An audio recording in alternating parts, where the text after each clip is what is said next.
So this year, we start our year with Anahat Nath, that is the classical Indian classical music festival. It will be held from 31st January to 1st February. So these 2 days we will be having four programs, two every day, and it will be from every day starting at 6 o'clock. The second session every day will start at 7 o'clock. So on 31st January, we'll start with Pandit Bhimanna Jadhav.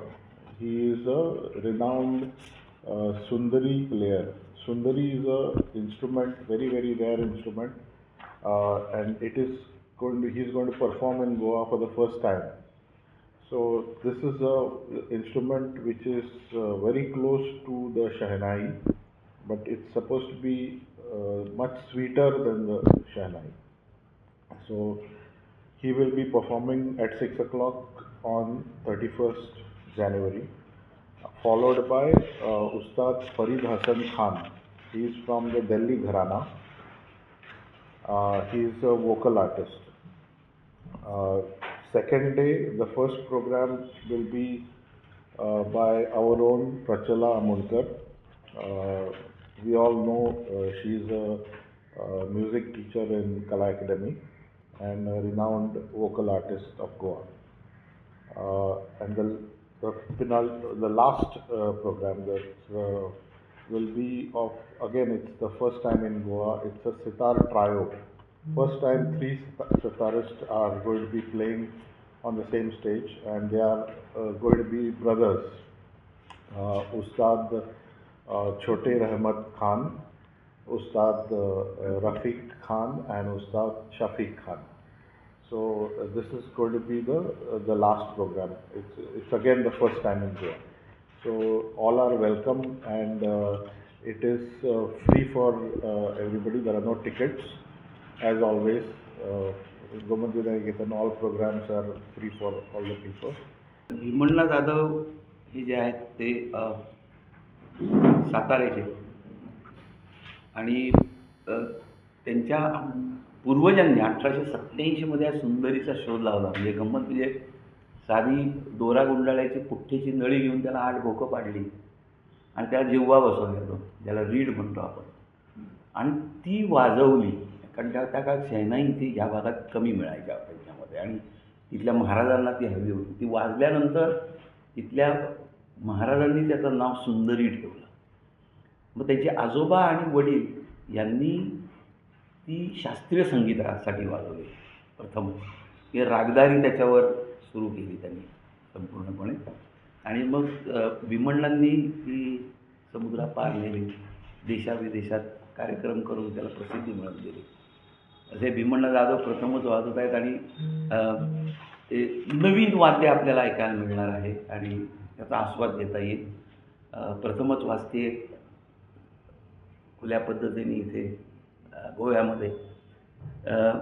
उस्ताद फरीद हसन खान यांची ख्याती अशी आहे की शास्त्रीय संगीत, ज्याला आपण हिंदुस्थानी संगीत म्हणतो, याची सगळी अंग अत्यंत उत्तमपणे स्वतःच्या अत्यंत स्वच्छ आवाजात आणि सगळ्या रागदारीला संपूर्णपणे मान देत, त्याची ज्याला एक सात्विकता म्हणतो आपण, ती राखत गाणारा म्हणून एक त्यांची प्रसिद्धी आहे आपल्या भारतामध्ये. ते स्वतः म्हणजे अनेक भाषा त्यांना येतात आणि त्या सगळ्या भाषेमध्ये त्यांनी हे केलं आहे. मुख्य म्हणजे सूफी संगीतावर त्यांचा बऱ्यापैकी कंट्रोल आहे.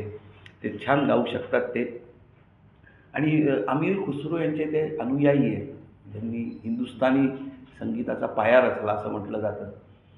त्यांचे ते अत्यंत भक्त आहेत असं म्हणूया आपण. आणि त्यांचं गायन ऐकणं म्हणजे पर्वणीच आहे, यात काय वादच नाही. प्रचला आमोणकर यांना तुम्ही सगळे ओळखत असालच. ते अत्यंत म्हणजे ख्यातनाम गायिका आहेत गोव्याच्या. त्यांनीसुद्धा सगळ्यात सुंदर म्हणजे संगीतासाठी खूप छान काम करतायत ते. सम्राट क्लबचा मध्ये त्यांनी एक मंच काढलेला आहे, जिथनं ते तरुण गायक, वादक या सगळ्यांना भारतभर जाऊन त्यांचे कार्यक्रम करणे हा एक अत्यंत सुंदर उपक्रम ते चालवत आहेत. म्हणजे ते आणि त्यामुळे त्यांचे ज्याला म्हणतो आपण जवळचा संबंध आहे या संपूर्ण संगीताच्या. आता छोटे अहमद खान, उस्ताद रफिक खान आणि उस्ताद शफीक खान यांना त्यांचं सांगायचं म्हणजे असं म्हटलं जातं की विंध्याच्या खाली साऊथ ऑफ विंध्या इथे सतारीचा प्रचार करणारं हे एक धारवाड घराणं आहे.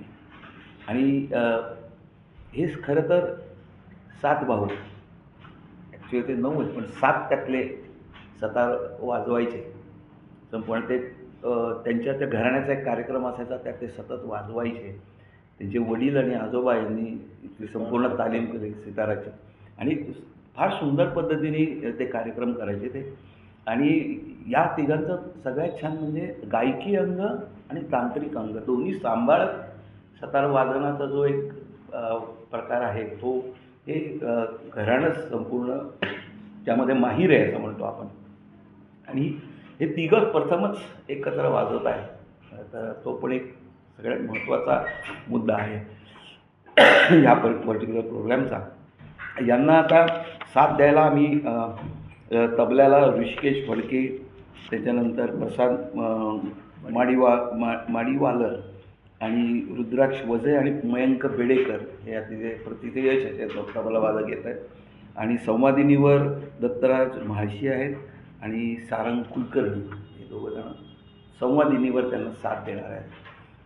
तर हा कार्यक्रम अतिशय उत्तम होईल, यात काय वादच नाही. तर सगळ्यांनी याचा आस्वाद घ्यावा आणि प्रथमच या कार्यक्रम होत आहे त्याचा लाभ घ्यावा. धन्यवाद. Another important thing is this is the first time Vidyaniketan, this program is being curated by an artist himself. That is Ustad Chote Ahmad Khan has been very actively involved in the organization. So this is the first time this is happening. So that's the reason we could get so many unique artists and the type of music that is we are going to be presented. So welcome everybody for the program on 31st. आता हे साधारण 20 असं आमचा अंदाज किंवा मधी जाऊ ना पण कोविड आले त्यांना जाऊ ना त्याला लागून आमचं not sure but 20 or 21st at the most. 20 or 21st maybe according to me. That calculation we should do. But in between Covid ते गेलं नाही काय गेले 3 वर्ष म्हाका दिसता जाऊन इनॉग्रेशन मागीर तुगेले कन्क्लुडिंग फंक्शन बी तशें कितें आसा आमी आर्टिस्ट करनात पण केन्ना केन्ना केल्ले आहा. Inauguration will be normally done with the lighting of the lamp. There is no special invitee bit अशें नासता. There is no speech and all that shit. It is just lamp light करून we start. Subscribe to our YouTube channel and follow us on our social media platforms for the latest updates and content.